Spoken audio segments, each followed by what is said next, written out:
am fi ay député am fi ay directeur de société te loolu président de la république mën na ko mooy joxe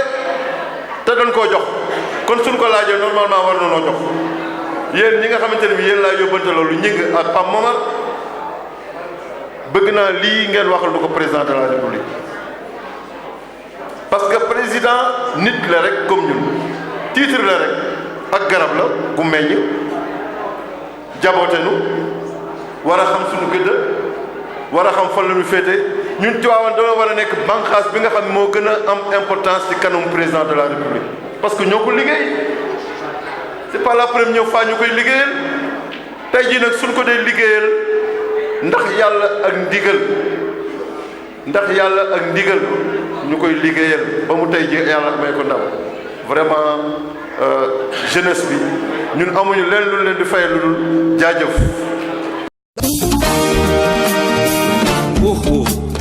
di dëgg foofu gaay rek. Salangaari gede buubu Suleymaan wóolu naa la man wóolu naa la.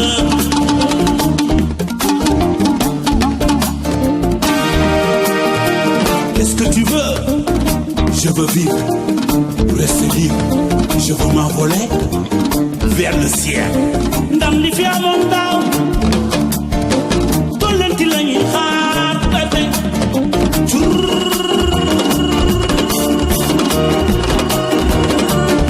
Man ki du ko bin ba min du ko bin ba dëgg coow li ñoo di la min du ko bin ba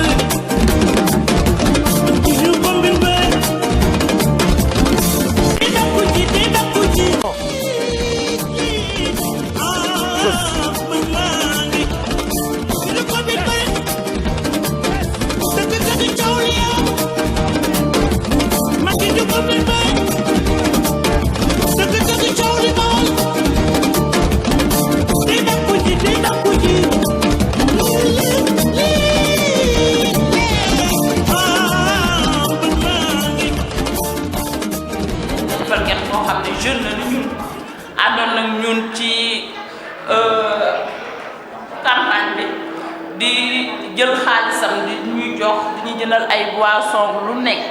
suñ génnee soo loo wax rek mu ni déedéet maay gérer muy Dame Teranga.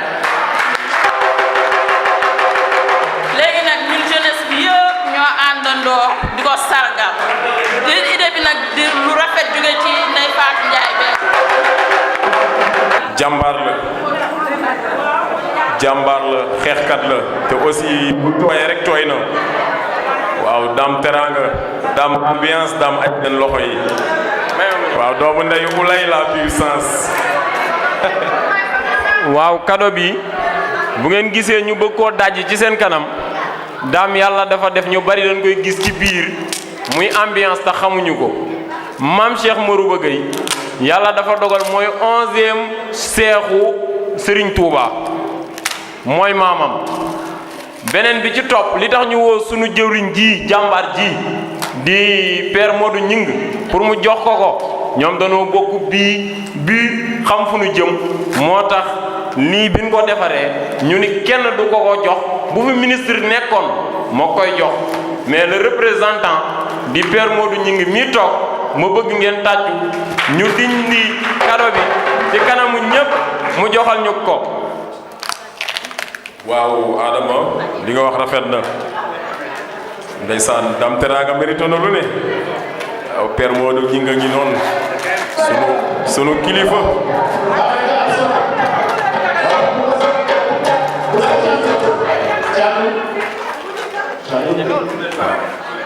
Dame Teranga dama bëgg ngeen tàcc ko waaye tàccu leen Dame Teranga Dame dara du nekk ci poos bi ndax xale yi jigéen ñi lu mu yor jox na ko xale yi jàmbaar bëggul ñu xiif bëggul ñu mar.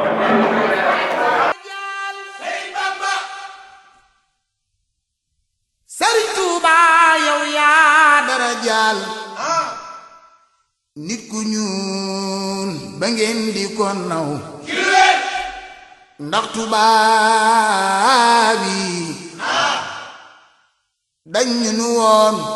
xeetu jaam lanu kenn du nu naw moo ma jàngal wax Serif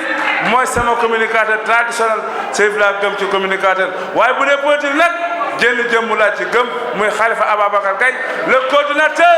départemental de Tivaouane le coordinateur coordonné APR le coordinateur coordonné d'Afrique de l'Ouest. C'est mon père.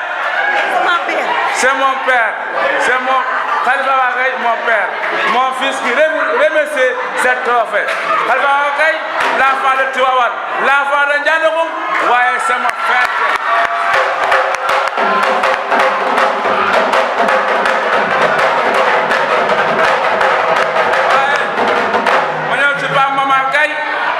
Pape Momar Gaye soppe Al Amin Pape Momar Gaye mi nga xam ni moo rendre hommage sëñ Abdou Aziz Amin ci presse bi Pape Momar Gaye mu ni de son vivant sëñ Abdou Aziz notre père a toujours mu ni de son vivant sëñ Abdou Aziz Amin notre un peuple un peu une fois.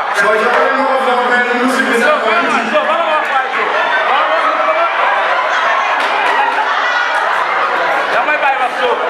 ñëpp la bàyyi wax boo damay wax sama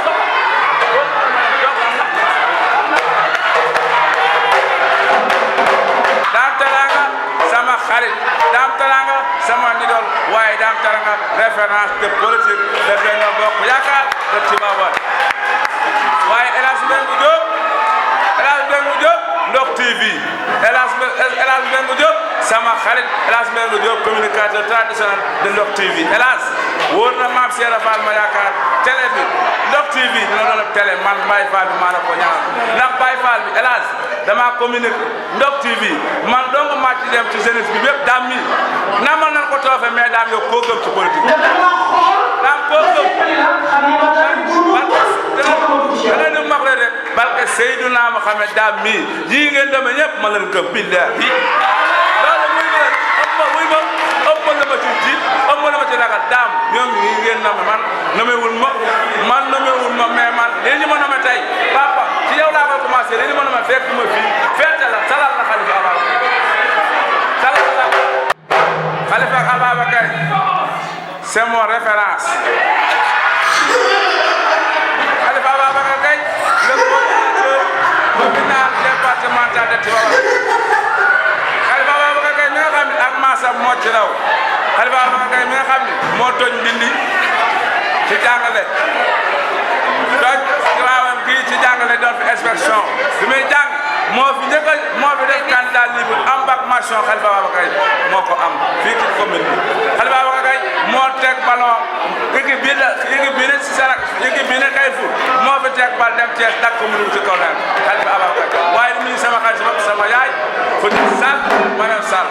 jërëjëf Ndiaga dama bëgg ñëpp ni tekk déglu ma parce que li may wax dafa am solo parce que su may wax ci Serigne Abdou rek damay bëgg ñëpp déglu ma léegi bi góor gi tëddee ba guddi mu gént Serigne Abdou jug ci bàmmeelam ni Macky Sall nii nu ko nar a sacrifier du ko nangu da koy jàppale ba wax ci loo xamante nii nee na kenn du ko wax ci mbooloo kon ma bëgg ngeen xamaat kan mooy Serigne Abdou Al Amin kon nag lii nga xamante ni mooy passé te Macky Sall am ci ndam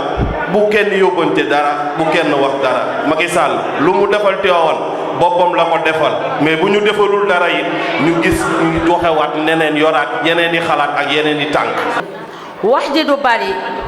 ndax li ñu fi boole ñépp xam nañ ko li ñu fi boole moo yëkkati ñépp mooy lan mooy sargal suñu président bi nga xamante ni yàlla may na ko ndam ñuy def sargal bi jeunesse bi nga xam ni bokkoon nañ ci coalition Benno Bokk Yaakaar jeunesse bi nga xamante ni mooy jeunesse bi gëm boppam jeunesse bi am fulla jeunesse bu engagé bu déterminé mooy jeunesse Tivaouane bii nga xam ne àndoon nañ ci comité bi àndoon ci coalition Benno Bokk Yaakaar pour liggéey le président Macky Sall mu am ndam ñuy dolli sant yàlla ci ndam lii loolu moo waral ñu ni ginnaaw victoire am na war nañoo def sargal suñu président ànd ko suñu ay leader di wax ni suñu leader yi nga xam ne bàyyiwuñu ginnaaw waaye tam di leen bàyyiloo xel ngeen bàyyi xel bu baax jeunesse bi ndax jeunesse mooy réew jeunesse mooy réew bàyyi leen xel bu baax jeunesse bi ku leen gis ci campagne xam ne ay ndaw yu jàmbaar lañu ay ndaw yu gëm seen bopp lañu ay ndaw loo xam ne ku leen bàyyi xel ñu jëm ca kanam ay ndaw loo xam ne ku leen téye ñu gën la téye kon bàyyi leen xel bu baax jeunesse bi ndax ñi nga am lu am solo li ñuy def ci dëkk bi ñi nga am lu am solo li ñuy def ci mbiru président Macky Sall ndax moom rek moo ñu ñor. ni ma ko waxe woon laa koy dellu di waxewaat je pense que jeunesse bi ñoom lañ waroon a sargal parce que aussi liggéey bi guddoon na yàggoon na metti na mais ils se sont investis def nañ seen doole def seen xam-xam def seen mën-mën wane engagement bu mat sëkk ba tax ñu fes lool ci liggéeyu campagne électorale bi donc bu ngeen wàññeekoo ne yéen organiser sargal je pense que ni def ngeen lu rafet parce que yéen lañ waroon a sargal vraiment ci sama kàddu en ma qualité de coordonnateur communal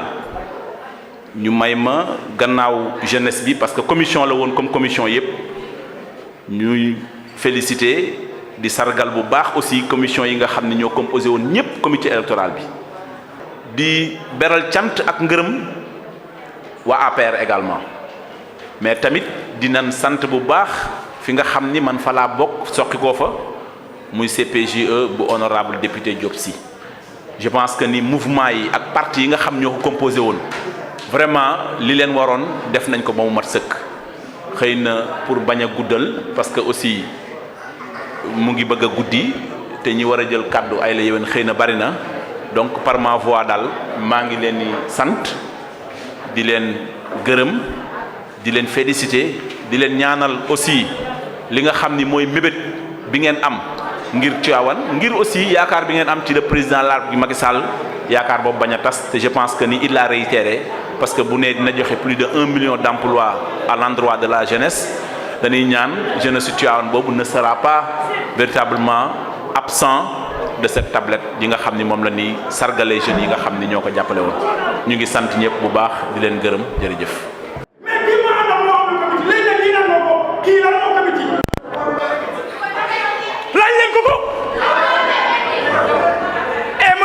dégguma de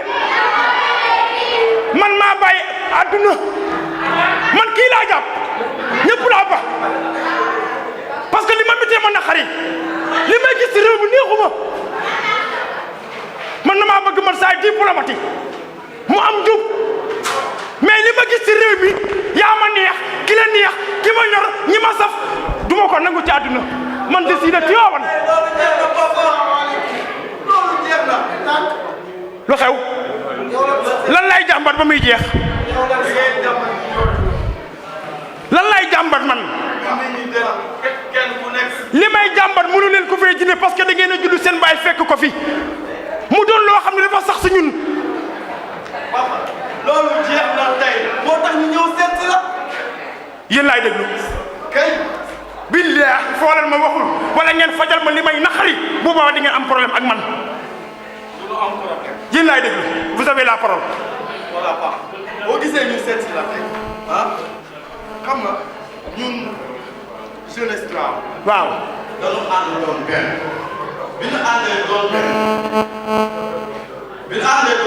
waaw. ñoom toogee kenn ku nekk ka nga daan àndal. waaw toog ak moom waxtaan ak moom. waaw. pour ñoom ñu mën a ànd doon benn fekk ñoom jiitu nañu ci lool. muy kan. xam nga man maa ngi ànd ak. waaw ki nga xamante ni mooy Père Modou ñu ngi man. mais Daaru Salaam. Père mi mu Daaru Salaam gi. vas-y. kii sama xale yi di Adama Ndiaye ànd ak monsieur le ministre Abdou Ndéné Sall. Abdou Ndéné Sall doomu Massamba Sall mi ci Kër Mass. vas-y. ñoo ànd ak Mamadou. Soppé ak Ami. vas-y. ñëpp nag dañoo ànd doon benn liggéey ci yow lépp nag ci kaw jàppale le président Macky Sall pour mu mën a gëstuwaat ci yow bu mën a gëstu ci yow gëstuwaat parce que gëstu woon na ko damay ñëw jeunesse bi ñu mën cee yëg suñu bopp te ñun bu ci yëgee suñu bopp papa mooy yéen ñii di suñuy waay yi di ngeen ci yëg seen bopp ndax boobaa dañ leen mën a teg lu bare bare ci kër gi papa yow ku la xam ni leader politique bu mag te ku la seet war na laa seet ku la seet it war na laa seet dëgg la ndax yow waxuma la ci yow waaye Sénégal nga wóor tot kon ñun war na laa seet am benn yoon moo tax tey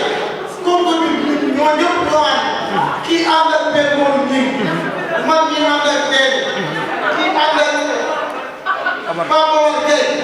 Cheikh Tidiane Diouf yëpp ñun ñëpp ñu àndandoo doon benn dànkaloo ñun ñu nekk jeunesse am teew ci yow pour ñaan ngir yàlla ak wala suuf nga ñëw ànd ak ñun ci coalition bi nga xam moom la soxla ñu yóbbu la yow sa bopp sunu leader bu ne ñu teg la ci loxo mu am defal Maadu xaalis non jey béy gi Maadu xaalis waaw damay bañ nga yaakaar ne man fëkk damaa yóbbu man fëkk yóbbuwuma man ba ma nekkee sama biiru ndey laa rek man ci dërëm dunduma pour nga bañ a wax ay waxu xaalis waaw kay vas-y xam nga yow da nga am popularité da nga am popularité askan bi da laa xam bu baax a baax li tax nga bàyyi woon politique sa doom wax na ko kay waaw parce que nee na li nga gis moo la doyatul ñii jaar fii ñii di jënd seen carte nit ñi ñii di jënd te yow xamoo loolu yow li nga xam mooy doon dignité personnalité ñun nag ñi lay yóbbu loolu la xam liggéey ànd booloo doon benn liggéey kon dignité personnalité xam nga booy jërëjëf yow moom xaw ma koo àndal bàyyi kooku du am dara mais Pape Momar Gueye nan la mënee xool kii di ko def ci boppam te du wax boo wax bi ci dara wax bi jëf bee ko mais waxal ay qualité Pape Momar Gueye ma xam kuy Pape Momar Gueye ah vas-y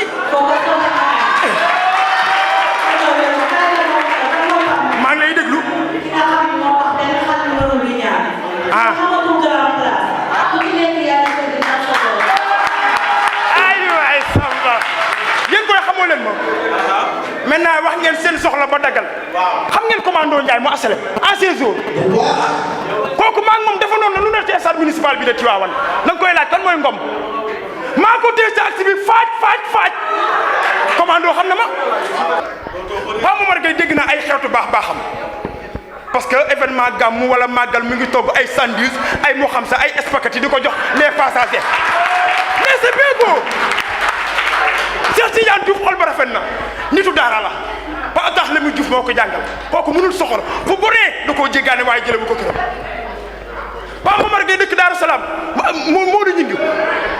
xam naa ci ay mbaaxam kan lan moo tax ñooñu noonu ku ci mel ne Abdou Sall nee na le ministre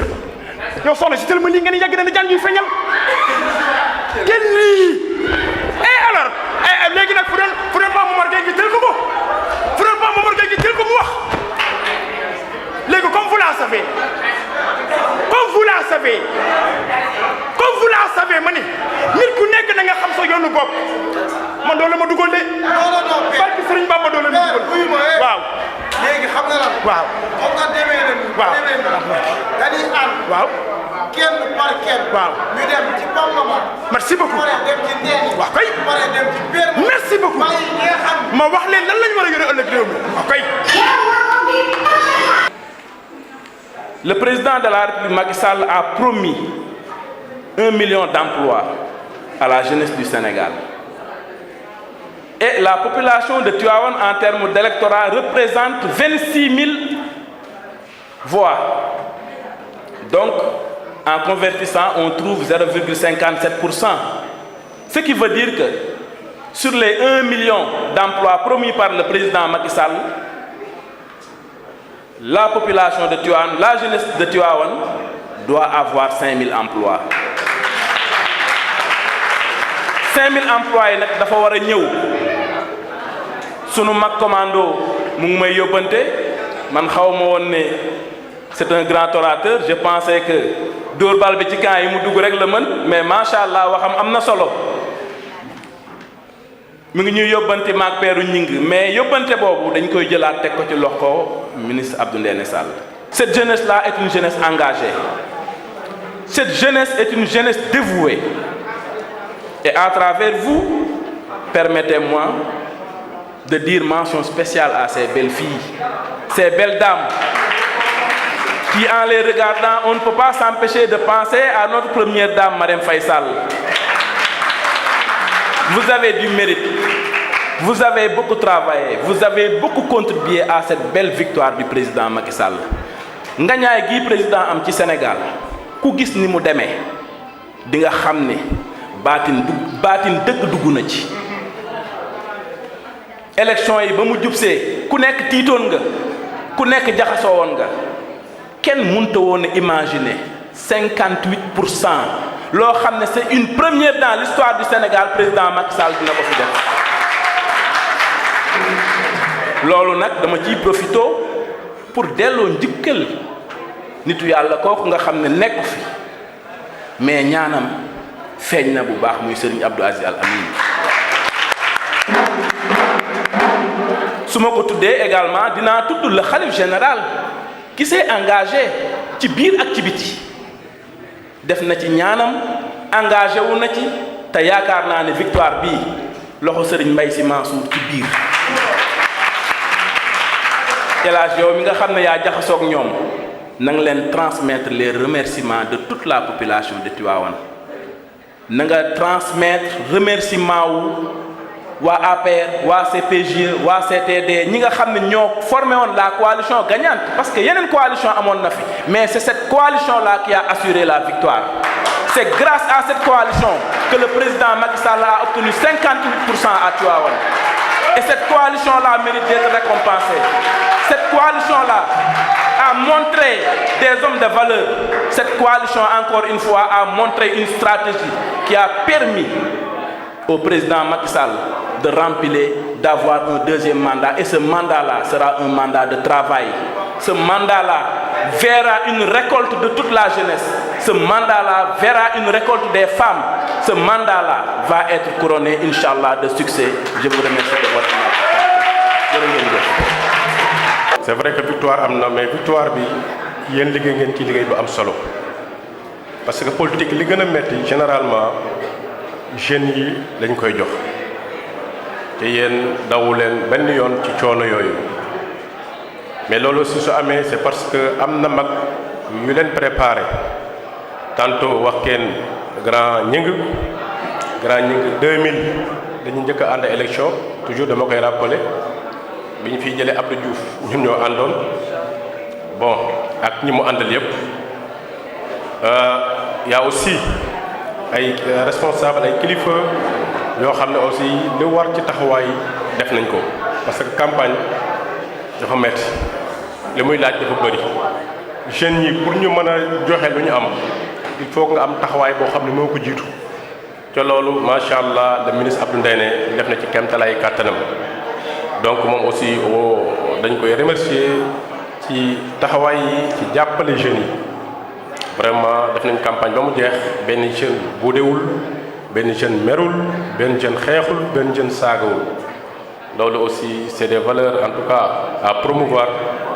ñu ci leen ci féliciter di féliciter ñi nga xam ni ñoo leen di coacher. ba ñu président Macky Sall di recevoir Fodé ci siège ba boobu xam opposant la 2000 poussières nga xam boobu sax kenn xamul Macky Sall Pape Ibrahima Niang mi moo taxoon représenter les jeunes ci bis boobu kon taxawaayam tey ci APR loolu c'est logique c'est normal. ma remercier waa cercle des fidèles maa ngi gis le jeune Thiandoum foofu parce que des jeunes très dynamiques des jeunes vraiment yoo xam ni maa ngi ci terrain bi ñuy liggéey bu set ma di encourager encore fois ci taxawaay boobu. au nom du ministre may remercier mouvement yi ko entouré muy ADA ànd dooleel le frère Abdou Ndéné Sall ñoom aussi ministre sentir na seen taxawaay di remercier waa MJET parce que Adama mu ngi nële toog le mouvement des jeunes pour l'émergence de Tivaouane mu aussi des jeunes yoo xam ne sont très engagés auprès du ministre di remercier les Amazones de Tivaouane ku nekk xam nañ les Amazones moom fu parti bi wootee kenn leen fa jiitu ma ñëw nag ci li ñu ministre yónni ci yéen monsieur le ministre message yi mu am ñetti message la benn message bi le ministre nee na message am envers la jeunesse message u jàmm la message u paix la ministre nee na képp koo xam ni bëgg nga le président Macky Sall képp koo xam ni pare nga ci jàppale le président Macky Sall moom Abdou Ndéné Sall mu ngi lay tàllal loxo pour ngeen ànd liggéey pour lépp loo xam ni day jëmale Sénégal kanam le ministre lance un message de paix envers toutes les personnes qui sont prêtes à soutenir le président Macky Sall dans les tâches que la population lui a confiées. Beneen message bi ministre dafa ne les jeunes chaque fois dañoo am yéene ci yéen am nañ yéene ci jàppale leen ñëpp xam nañ ni les jeunes dañoo bëgg liggéey mais ki lay wutal liggéey da nga ko war a jox tuuti gànnaay gànnaay bi mooy lan mooy yi nga xam ne yow yaa ngi jàng métier fexeel ba métier bi nga jàng ko mu mokk yi nga xam ne da ngaa nekk école di jàng ñu ngeen di ñaan ngeen fonk seen njàng fonk leen seen njàng pour mën ngeen mën ci réussir ñu mën leen jàppale dama ne aussi balaa ñu laa dimbali na ngay dimbali sa bopp dem nañ ci formation yi ba jeex dem leen ci métier yi ba jeex jàng leen armé bu ngeen xam ni ku ngeen yomb a jàppale trop ku toog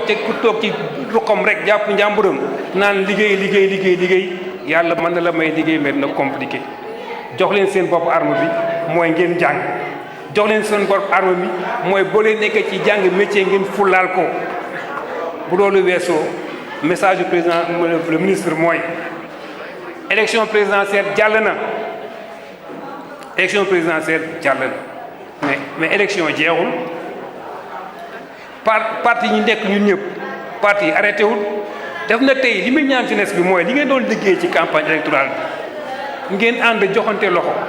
dugg ci ruq-ruqaan yi di waxtaan ak population bi na rythme boobu continuer bu leen teggi seen tànk il faut ngeen continuer ñu dugg ci population di waxtaan population bi parce que suñu ambition mooy servir la ville de Tivaouane te bu ñu bëggee servir la ville de Tivaouane du am rupture day ànd ak animation ànd ak sensibilisation ànd ak information il faut que ñu liggéey ci terrain bi on vous invite le ministre vous invite à prendre des initiatives yoo xam ne dañ di permettre ngeen occuper le terrain dañ di permettre ngeen nekk en contact avec la population day tax ngeen xam lan mooy souci population pour élection ñu mën ko prendre en compte donc ce sont les 3 messages du ministre envers vous.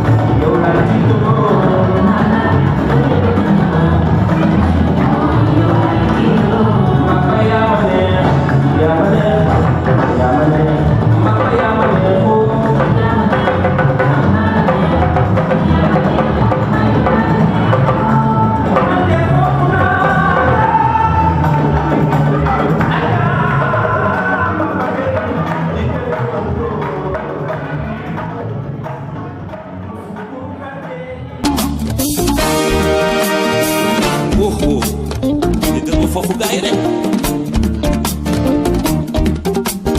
Salangari gede bubu Suleyman wolu naa la man wolu naa la